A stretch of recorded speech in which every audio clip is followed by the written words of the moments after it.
everybody. It's Hello. Laura Brown And Heath Kirstead. and we are with the Benton Soil and Water Conservation District, and today we are going to take you all on a virtual float down the Willamette River. We're starting here at Crystal Lake Boat Launch in Corvallis, and we're going to head down to Hyack looking for invasive species as we go down and hoping to see lots of native species as well. We're going to stop at a couple of the sites that we've been working at for the past few years through the Benton SWCD River Restoration Program and the Willamette Mainstem Cooperative, and just sort of show you how those sites have progressed and why we think that they're so special. Awesome, thanks. Looking forward to it. So we're here today at a spot that we found last October during the Great Willamette Cleanup.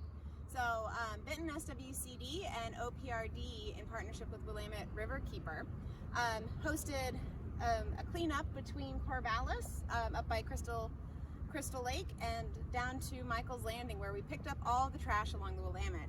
And in the process, we stumbled upon a population of yellow floating heart. So this is one of our A-listed noxious weeds here in the Willamette River, which an A-listed weed means that it is rare enough that we actually can stop it from spreading further. So it's one that we really want to pay close attention to. And so this is yellow floating heart right here. It, as you can tell, has a leaf that floats on the water. It has a stem that comes out of the center of the heart like this. So it's attached down here at the bottom of the heart. There's another species that kind of is similar to this, except it's an oval, and it is a native species. But its stem is directly in the middle of the oval, whereas this one has a heart-shaped leaf, and the stem is close to the indent of the heart. Do you know what species? Is it the water shield? Water shield. Water shield. Okay, I was thinking that's what you were talking about. Yeah. But good to know. Another thing about yellow floating heart is that it oftentimes will have a small yellow flower that comes up, as you can see later in this video when we go to Horseshoe Lake. There are flowers on those species or on those plants. There aren't flowers on this, but the flowers are 5-petaled yellow flowers that just float along with the yellow floating heart. And so what Heath and I are going to do today is we're actually going to hand pull this population, because it is actually a small enough population that it just makes sense while we're here, we might as well hand pull it. And so one of the things that you do if you find yellow floating heart, you want to make sure that you're in a place that is shallow enough for you to really get the roots. So if you're in a deeper area and you can't get at the bottom without, snorkeling or something, that's not a great place to hand pull. That's a place where you can contact us and we'll figure out something else. But in a place like this, where it is a small enough or shallow enough area, we can hand pull and make sure that we get the root system out of the gravel. And so I'm going to go down and go around the bottom of the root and try to gently extract it to the best of my ability. Wow, look how much root there is. Yeah, so here's the root. And so another thing with yellow floating heart is that you want to make sure that you get all the pieces. So you may not get all the root, and it's one of those things that you have to come back and try and work at it year after year oftentimes, but you really want to make sure that you don't drop a piece. And that's because these actually spread by fragmentation. So if this piece went in the water and floated down the Willamette, it would settle and take roots somewhere else. And so once you've hand pulled it, then you put it in a plastic bag, and if you contact us, we can get you a noxious weed bag, and you just want to make sure you bag it up and dispose of it properly. All right, so this is the noxious weed bag that we were talking about. It's one of those things that you really want to make sure that you're not putting any invasive species, whether it's aquatic or terrestrial, just into your yard compost or into even your yard waste bin here in Benton County. It'll go to the landfill, and then once it's in the landfill, a lot of invasive species will just grow there. There are tons of yellow flag iris, which is another aquatic invasive species that we have here in Benton County, that is all around the waterways at the dump. And part of that is just, again, when you improperly dispose of aquatic invasive species or terrestrial species, they'll grow wherever they can. So just make sure that you're bagging them up, you're closing the bag, and then you're disposing of them. And again, during our river campaign this summer, what we're doing is we'll provide you with these bags and we'll even dispose of them for you. So all you have to do is just contact us and we will get you a bag and get rid of your weeds.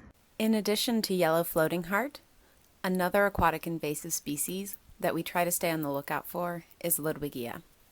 Ludwigia is also known as water primrose, and it has a variety of different growth forms and extends above and below the water surface and up onto the dry land.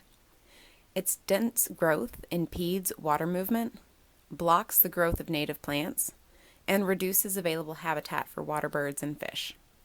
It has alternating willow-like leaves with yellow flowers, but it also has round leaves in the water.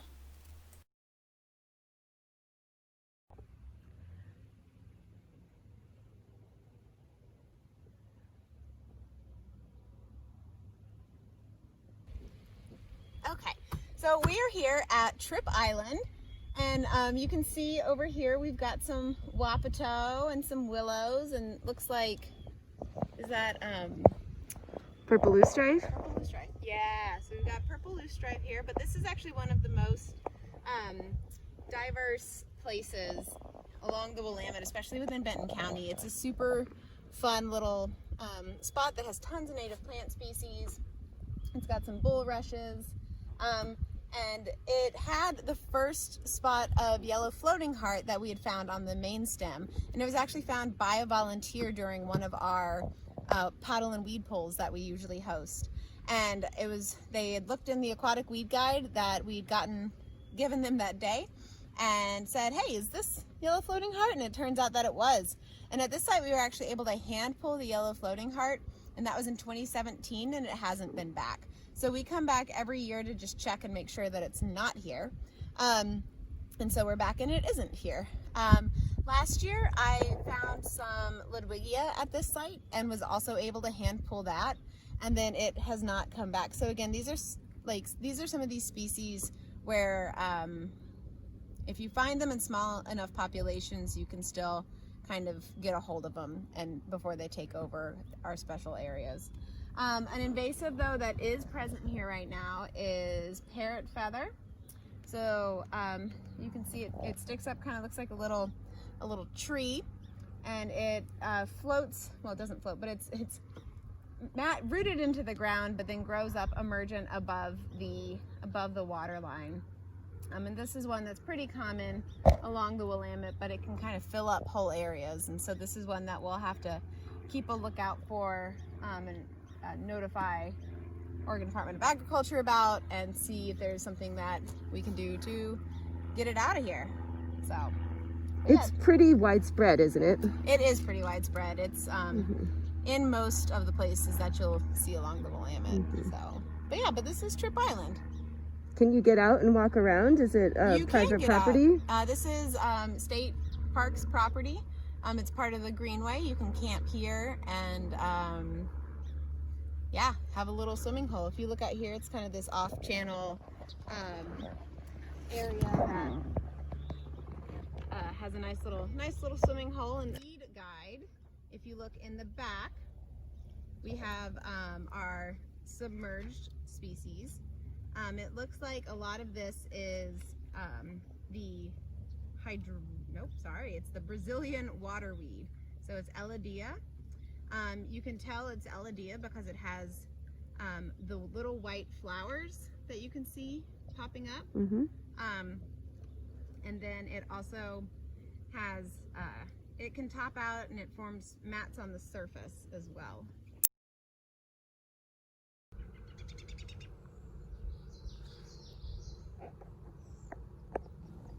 Heath and I are here at Wapato Cove, and as you can see, we are surrounded by Wapato. Wapato is a native plant. You can see this one here is flowering, so this is the Wapato flower. But Wapato has this nice arrow head leaf, and this is a space right off of the main stem. And you can see as I lift it up here, it's about 1.5 acres of just Wapato. This is one of the sites that we've been working on since 2017. Back in 2017, it was actually pretty dominated by Ludwigia, especially on the sides over here and along the shore. And we've been working with contractors and with the Oregon State Weed Board to control the Ludwigia in this area using integrated control methods. So in areas that had really dense stands of Wapato, we would hand pull Ludwigia, and then in areas that had really, really dense infestations of Ludwigia, we would use herbicide. And last year we came back and there was just a tiny amount of Ludwigia. And this year, this is our second trip to Wapato Cove this year, and we haven't seen any Ludwigia. There is some purple loosestrife up on the banks over here. You can see the purple standing out in the green. But this is a really great success site. Again, its proximity to the river is super close, and so if you think about Ludwigia, which spreads by fragmentation, having a lot of Ludwigia here is not necessarily beneficial because it would be flushed out and go downstream. So we're really happy with how this site has turned out and how much Wapato is present, and just how we're not finding Ludwigia anymore. Also at this site, we've often held our paddle and weed pools. And so if you've been on one of our paddle and weed pools before, you've been to this site. And we had some folks last year who'd come out with us numerous times say just how amazed they were at how little Ludwigia there was in the past few years, just from all the hard work that they've been doing. So we've hand pulled this site through our paddle and weed pools probably 3 times, I think, but it's just such an amazing site that we love when people get out here and discover it. So this is a photo of Wapato Cove before treatment, and then this is a photo of Wapato Cove after treatment, where you see there's significantly less Ludwigia present.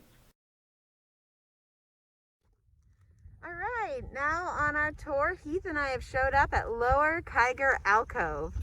We're just upstream of Hyack Park, and this is also a site where this whole flat has historically been covered in Ludwigia, and now it's covered in just algae.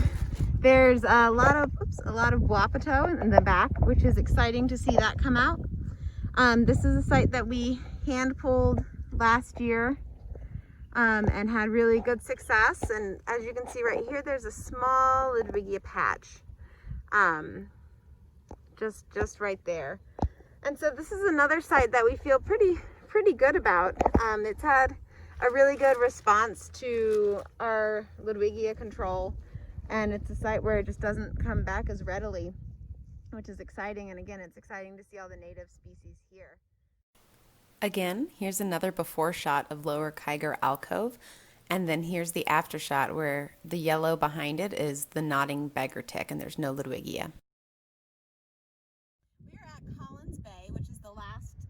On our Willamette River virtual tour. This is a site that we've been working at since 2015. This is a site that we've been working on since 2014, where we've been treating the invasive water primrose, which is also known as Ludwigia. This is what Ludwigia, the invasive Ludwigia, looks like. As you can see, it kind of forms these patches here, and then spreads out throughout. Again, this is another one of the species that can spread from fragmentation, and so any piece of this plant can regrow into a new entire plant species. When we first started working at this site, this entire area, it's about 10.5 acres, it was all just densely infested with Ludwigia. And since then, we've been working with the landowners very closely and with Oregon State Weed Board to try to combat it. This is a really important, rare, open marsh habitat on the Willamette. It's not frequently found in ways like this and in a size like this, and so we're really trying to keep this open water open.